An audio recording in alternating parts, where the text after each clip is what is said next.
Nindya Putri Mariza. Saya mahasiswa Kesmas 6K3 Kesling Stikes Alifah Padang. Di sini saya akan memberikan penyuluhan kepada salah satu warga di tempat tinggal saya mengenai COVID-19 atau coronavirus disease. Oke, silakan ditonton. Assalamualaikum warahmatullahi wabarakatuh. Selamat siang Ibu. Siang, Bu. Perkenalkan, nama saya Nindya Putri Mariza. Saya mahasiswa Kesmas K3 Kesling dari Stikes Alifah Padang. Baiklah, saya di sini akan menjelaskan bagaimana tentang COVID-19 atau coronavirus disease. Sebelum itu, saya mau bertanya, Bu, apakah Ibu tahu atau paham tentang COVID-19? Tahu, Bu, tapi tidak mendalami saya, Bu, tentang COVID. Baiklah, saya di sini, itu gunanya saya di sini, Bu, ingin menjelaskan bagaimana tentang COVID-19 tersebut. Pertama-tama saya akan menjelaskan apa itu COVID-19 atau coronavirus disease. Coronavirus disease itu adalah penyakit yang disebabkan oleh virus yang bernama virus corona yang berasal dari Wuhan, yang dapat menyebabkan sistem pernafasan kita rusak dan bisa juga infeksi paru-paru sehingga bisa menyebabkan kematian, Ibu. COVID-19 ini kan sangat berbahaya, apalagi di zaman sekarang pasti Ibu nonton televisi kan, bagaimana COVID-19 ini menyerang manusia, beberapa negara, bahkan puluhan negara. Jadi kita ini sangat waspada terhadap COVID-19. Jadi cara penularan atau penyebab dari COVID-19 ini yaitu COVID-19 ini berasal dari hewan, Bu. Virusnya itu berasal dari hewan. Jadi hewan itu menularkan kepada manusia, dan setelah diteliti lagi, COVID-19 ini bisa menularkan dari manusia ke manusia yang lain. Maka dari itu sangat berbahaya bagi kita sekarang ini kan.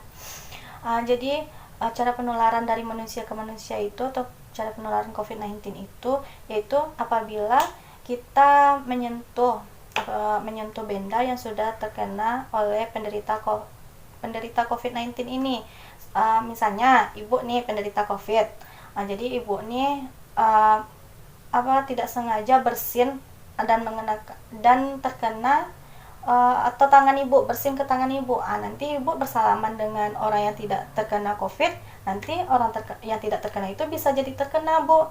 Jadi kita itu memang harus waspada, penularannya itu cepat sekali apabila kita dekat dengan orang yang terkena COVID.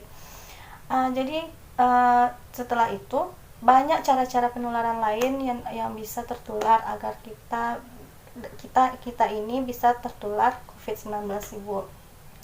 Dan gejala dari COVID-19 ini seperti apabila kita sudah terkena kan, kita terkena gejala seperti suhu tinggi, demam, batuk, pilek, susah mengecap, letih, lesu, seperti demam yang tinggi lah itu, Bu, itu sudah gejala dari COVID-19. Dan apabila kita sudah merasakan hal tersebut, kita harus segera periksa ke dokter apakah kita terjangkit COVID atau tidak. Nanti dokter kan yang akan tahu secara medis.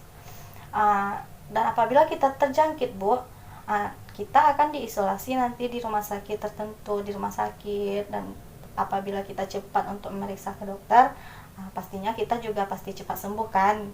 Jadi kita itu emang harus waspada sekali, Bu, terhadap COVID-19 ini. Jadi cara pencegahannya dari COVID-19 ini, Bu, kita harus, misalnya Ibu keluar nih, selagi tidak perlu nggak usah keluar gitu kan kita sekarang lagi lockdown kan, lagi PSBB segala macam kan, Bu. Jadi pemerintah mungkin agar negaranya tidak runtuh akibat COVID ini kan, sudah berbagai negara yang runtuh akibat COVID ini. Jadi pemerintah Indonesia juga menerapkan lockdown, juga menerapkan PSBB selagi Ibu tidak perlu amat untuk keluar. Tetapi kalau emang perlu amat untuk keluar, kita harus menggunakan APD, Bu, alat pelindung diri seperti masker. Nanti apabila ada orang terjangkit COVID, nanti dia bersin agar kita tidak kena gitu kan.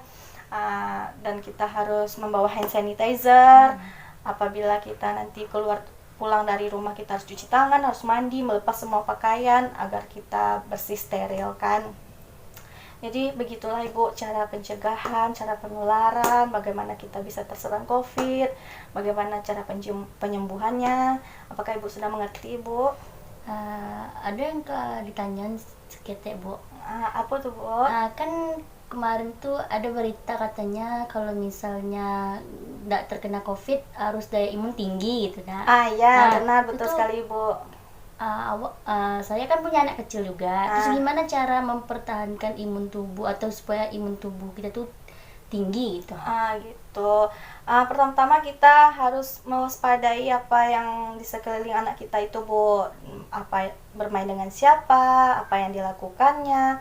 Dan yang terpenting sekali dia harus memakan makanan yang sehat, Ibu. Dia harus menaikkan sistem imunnya terus ya, agar sistem imunnya tidak lemah. Dengan memakan makanan yang sehat, minum vitamin, apalagi vitamin C kan sangat dibutuhkan. Jadi seperti itu Ibu. Jadi kita juga waspada terhadap apa yang dilakukan oleh anak kita gitu. Jadi memakan makanan yang bergizi. Ya, yang- memakan makanan yang bergizi agar sistem imunnya tidak lemah. Jadi yang untuk berjemur-jemur di panas itu nggak masuk tuh, Bu? Juga masuk itu Ibu. Ibu pintar ya. Berarti banyak pengetahuan Ibu. Dari Emang berita, sering nonton TV. Emang iya Bu, kita bukan anak kecil aja Bu, ibu pun, bapak pun, atau saudara ibu yang lain, kita harus berjemur di pagi hari ya, agar nanti dia kan virus-virus itu kan sudah dideteksi kalau terkena sinar matahari dia akan mudah lenyap gitu. Jadi emang diharuskan untuk berjemur kalau sempat Ibu, tapi harus disempatkan juga. Begitu Ibu. Iya, Bu. Iya. Apakah Ibu sudah paham dan mengerti Bu? Paham, Bu. Ya, sekian dari penjelasan saya Bu. Terima kasih karena sudah mendengarkan dan mudah-mudahan bermanfaat bagi Ibu. Iya, Bu. Terima kasih. Assalamualaikum warahmatullahi wabarakatuh. Terima kasih, Bu. Ya.